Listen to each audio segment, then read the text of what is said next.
Hey guys, welcome to Braddels Gaming and to another episode of my Far Cry 5 custom map series.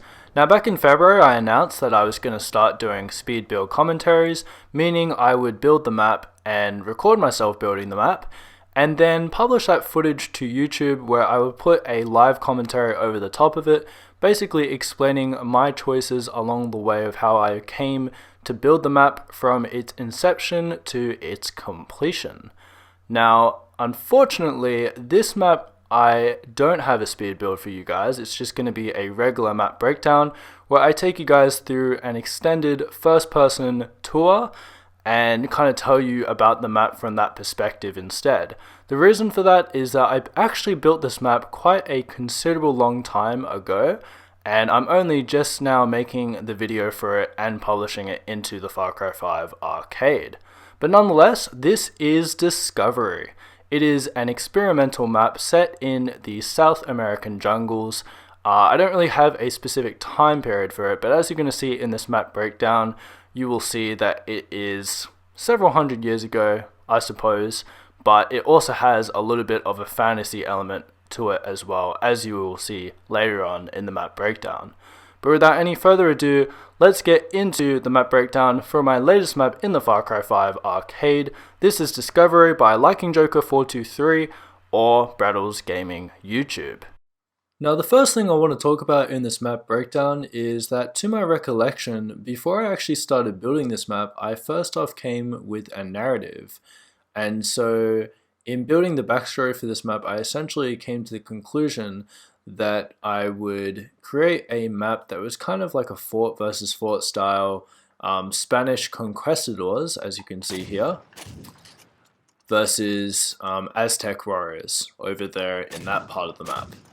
And so, yeah, so I guess the whole narrative is that the Spanish conquistadors are kind of scouring the South American jungles, and they're basically pillaging and plundering the Aztec civilization and kind of getting rid of the old customs and traditions that is the Aztec civilization. As you guys can see from this pile of rubble here, which consists of some Aztec gods and statues and things like that modeled up in there. And then the Spanish kind of bringing in their own customs and traditions as they have built a church structure, a church building at the kind of forefront of their fortress. And then you've got some grazing going on both there and over here. And yeah, so that's kind of the backstory of the map. And again, to my recollection, I'm pretty sure I actually came up with the narrative of the map first before I actually built the map. Just kind of gave me a central idea, a central theme to work with, and then I kind of went from there. And I don't actually remember if no, I think I just kind of improvised as I went on to build the map. So a very improvisational map based on a lot of backstory. Now moving on to the Spanish fort itself. So first off, the Conquistador loadout, there's just one of them, and it is the SBS with a shovel and some paddles and your fist. And yeah, I decided to use the SBS. I felt it was the gun in Far Cry 5 most like a musket that a Conquistador would use back in those days. Although, you know, it still probably doesn't have the same effect as a musket. I did trial the 4570 as well, but I felt that the SBS was still the right choice. So, starting out here, if you're entering the Spanish fort, which you will most likely if you're an Aztec, you kind of have two choices here. You can go down this choke point here and this choke point here. And even though the Spanish fort is quite open and airy and quite spacious, meaning that you as a player can seamlessly transition through the Spanish fortress with quite a lot of ease, because, you know, I wanted to make the map really detailed and really beautiful and bring together a lot of different assets and environmental textures and vegetation together to create something really nice. But at the same time, I didn't want to over clutter the map so that players wouldn't be able to move around. So yeah, again, you've kind of got two different pathways within this fort structure. You've kind of got this one around here or this one through here. So even though, again, the map is quite open, or at least the Spanish fort section is quite open, there are definitely narrow choke points to which you can use to repel the enemy team. You've also got this nice exoskeleton structure, this nice platform that forms a perimeter around the entire Spanish fort. So it kind of gives you another flanking alternative, but it also gives you a bit more of a higher vantage point over this area of the map. And another thing is that, like most objects on Far Cry 5, everything is pretty much climbable. So yeah, there's really not a whole lot of issues that you'll have in terms of being able to navigate this. And here are some gory details: the hanging stage, the cages that you kind of see in Pirates of the Caribbean films and other media like that. And then you have the cannons kind of overlooking the riverbank, going across to the Aztec Stronghold over there. Finally, I also placed down these decals on the ground. This is meant to be a horse stable. Unfortunately, we do not have horses in Far Cry 5, but nonetheless, I decided to add that for a little bit of historical realism. I actually don't know if that's actual historical realism, but nonetheless. You've also got these nook areas. These are going to be for like spawn points. Like there's a market area here, and different storage areas. And here's the Conquistador accommodation, 5-star luxury resort style. Ensuite bathroom in there and all the good stuff. There is the general's settlement house, whatever, I don't know. And yeah, another building. And yeah, a few watchtowers as well. I just really wanted to bring this all together and make it look authentic. There is a Spanish sort of gate there as well. And the other thing that the perimeter platform provides is actually some really nice hiding areas as well. Underneath this platform, you can kind of hide in the shadows, a bit like Batman, or hide in the bush and kind of just wait for an unsuspecting victim to walk down the pathway, and then you be able to go, whack, get out of here. This is my house. But now, without any further ado, let's move on to the Aztec Stronghold. Now, the Aztec Warrior class, there's again only one class for the Aztec team. You spawn in with a spiked bat, a branch, your fist, a bow and arrow, and a slingshot, and also some Molotovs. You also get the fast and ultimate hunter drugs. Now, it's worth noting that these are asymmetrical loadouts, and the fact that they are asymmetrical means that, like I said at the beginning, this is an experimental map. So one team, the Spanish Conquistadors, have the shotgun, and then the Aztecs, they have the bow and arrow essentially as their primary weapon. But what I've also done is I've introduced a gameplay modifier, asymmetrical as well, where the Aztec team, they have the one-shot kills player modifier, meaning any one hit that they get onto the opposing team's body, whether it be a punch or an arrow or whatever it is going to be a one-shot kill. That's just going to balance out the map, I feel, because the Conquistadors having the shotguns, they have more firepower, and I guess historically that's quite true as well, that back in those times they also had more firepower than the Aztecs could conjure up against them. Now, as I said, this is experimental in more than just the loadout as well, or actually I didn't say that yet, but you guys might have spotted our little friend behind this statue here, and that is the Yeti. Now, I'm invisible to him right now because I'm in explore mode, but at this point he'd probably be absolutely destroying me at this stage. But basically, from the perspective of a Conquistador, or the player being the Conquistador, you're going to come up this staircase. Now, you might already hear the Yeti, but essentially this statue is to obstruct the player's view so that when they come around here, they're going to get, oh wow. Oh yeah, for whatever reason, he does that in explore mode where he just kind of sleeps on the floor. It's really quite funny.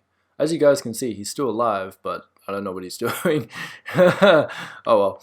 But yeah, anyway, so this statue kind of obstructs the player's view, and so when they come around here, they're going to get quite the fright.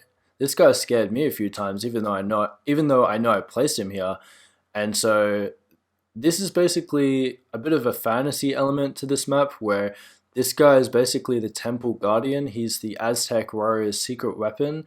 And so if you're a conquistador, you're probably going to get quite a jump scare, and you're going to want to run over to these sorts of flanking routes. And yeah, the Yeti is being put there to kind of obstruct the conquistador's path through the center and to divert their, I guess, flow, their pathway to the sides. And this was a purposeful thing by me because I wanted the conquistadors to go down these pathways that takes them a little bit longer to get to the Aztecs. Because it just gives the Aztecs a little bit more of a fighting chance. As you guys can see, these pathways are quite narrow, but they're also really lush in terms of the amount of greenery, and so that's going to allow the Aztec team to be able to hide in this shrubbery, and really be able to use wits and tacts and like some tactics and sneakiness to try and overcome, I guess, the conquistador team. He's back up again. He's had his nap. So yeah, so it's just to balance out the map a little bit more and kind of allow the Aztec team to be able to ambush their opponents. Just to use some sneaky tactics to try and counter the fact that the Spanish conquistadors have a lot more firepower. And also what you'll notice about this part of the map, the temple courtyard especially, is that it's quite mazy as well. So it's just going to allow the Aztecs to have a little bit more of a fighting chance against a team that historically, or a faction that historically had more firepower, but also in this game to give them a little bit better of a chance against the firepower of the shotguns. Now I've also added a little bit of verticality in this map, so there's ladders that lead up the temple, so you can get a little bit of a better vantage point up here as well. You can run across this sort of bridge or bridges, and yeah. Oh, I'm also really proud of this map. This part of the map. It's quite a beautiful portion of the map in terms of the environment. And actually, everything that you see here, all the plants have been individually placed down, the rocks as well, to create a really beautiful and aesthetically pleasing map environment. So I've created the waterfall. I don't think it's making any sound at the moment. For whatever reason, the water effects don't really seem to make sounds in the map editor, but when you publish the map and play it, they do make the sounds. So that can kind of make testing a bit of a nightmare if you don't actually know that. But then there's also kind of like another waterfall down there. And yeah, this is actually pretty much my favorite part of the map. I could probably just sit here and just kind of by the water and just kind of take it all in, I suppose. And then we have what is arguably maybe the centerpiece of the map, which is actually running up the stairs where you get the best vantage point over the entire map. This is the highest vantage point, and up here, well, you can basically see everything. You can see the horizon out in the distance. You can see the river, the Spanish fort, the church, and the whole temple from up here, and the Yeti, our good old Yeti friend. And in true Aztec fashion, there is a human sacrifice here, which I was very happy finding in the editor. I think this is Far Cry 4, the Far Cry 4 category. Now, I will show you guys one more thing, which is actually at the bottom here. So you can also enter the temple. Now, this is definitely the more neglected part of the whole map. The reason for this is that I didn't really want to clutter this part of the map because I just wanted to make, traversing it quite smooth and seamless. And I felt like if I cluttered this part of the map, it was just going to become a bit too hard. Also, you guys might have catched a glimpse of this door here. This is actually destructible, so anyone who watches this video and then goes and plays my map, I'm actually not going to reveal what's behind it, but there is something very cool in there. So watch out for that. You know what? I'll give you guys a bit of a sneak peek. Alright, whoa. I wonder what's in there. Alright, that's a bit of a surprise, but you probably will see that in the gameplay, because I'm definitely going to try and get into that room when I do publish the map, and show you guys the surprise in the gameplay video that's going to follow this one. Hopefully soon after, because I don't know how long it's going to take me to be able to actually capture gameplay, especially in Far Cry 5 at the moment where player count is so low. Guys sleeping again. In fact, I'll just quickly go into the play mode so you guys can see how the Yeti looks like when you run around that statue. It's pretty scary. Um, Hopefully we spawn in as the Conquistador. It won't really matter. Okay, we spawn as the Aztecs, that doesn't matter. I put all the spawn points here for the time being just to test it, but before I publish the map tomorrow, I'll be putting all the spawn points in the rightful places. So essentially, yeah, you come up this staircase and you run around this structure, and then whoa, what's going on? Oh my goodness, oh my gosh. So yeah, he kind of diverts your attention onto one of these pathways here, which kind of makes the map a little bit more of a fairer fight because it's much more narrow. And with the one hit kills modifier that the Aztec team have got, oh yeah, in play mode you can also hear the water effects now as well. But with a one hit kill modifier, it just means that the Aztecs are probably going to have a little bit of an easier time killing the Conquistador team, even though they've got less firepower. So yeah, it's just it's an experimental map, and it's just to try and balance it out. And also by putting that Yeti in there, I really wanted to see if there's a way that I could implement a Yeti like that into one of my multiplayer maps without it being too silly. And I felt like this was the map for it. So yeah, glad with how that guy is. He kind of just guards this sort of area, so you could actually probably run straight past him if you wanted to as well. It's actually not that hard, but yeah, he's just a scary presence, and yeah, he's a good lad. I like him. Now the final thing I want to do to wrap up this map breakdown is to actually show you guys the behind the scenes map editor perspective, just so you can see all the things that you might not have seen whilst we've been touring the map in first person. I added kind of like this dock area, again trying to make the map feel like it's part of a larger world, as well as adding the horizon in and changing the terrain and adding a very thick and dense jungle. Also adding these sort of cliff edges that go around the river, and this massive waterfall over here. And the small waterfall, which you would have seen earlier. And then, as you guys can see, I put a lot of detail into placing down plants individually to create a really lush and aesthetically pleasing and beautiful environment for the players to be able to play in. Because even though this is a multiplayer map, I still think aesthetic is very important. It might not be as important as structure, but it still is what brings your map to life and can separate it from, the really good stuff and the kind of average stuff, I suppose. You've also got this viewing platform. Oh, actually, no, this isn't a viewing platform. This is more so for the general. So after he's had a shower, he can come down and kind of tell his troops about all the battle plans and strategies and things. But yeah, there's all sorts of carts. These are the budget grids. Don't believe I've gone over the budget in any section, which is good. I put a region kill zone over there, so players couldn't actually escape out of the map that way. There are invisible barriers kind of as obstructing players from going down or going through certain parts, just to kind of try and keep structure to the map. But over on the Spanish side, I didn't actually bother to put any invisible walls. There's very strict map boundaries in place though, so if someone wants to jump over the fence and run into the jungle for 15 seconds before dying and respawning, they can be my guest to do that. But there is also these invisible walls over here, which I've used as a navigational assistance tool for the players.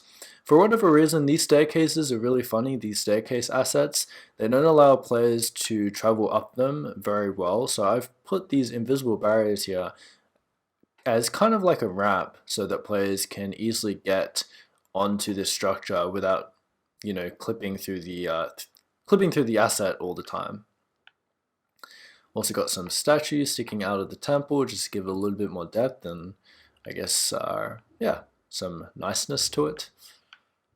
There's the big guy Yeti again, our friend, or for some of you it'll be a foe. Actually, it'll be a foe for anyone because he'll just attack anyone that goes into his little area.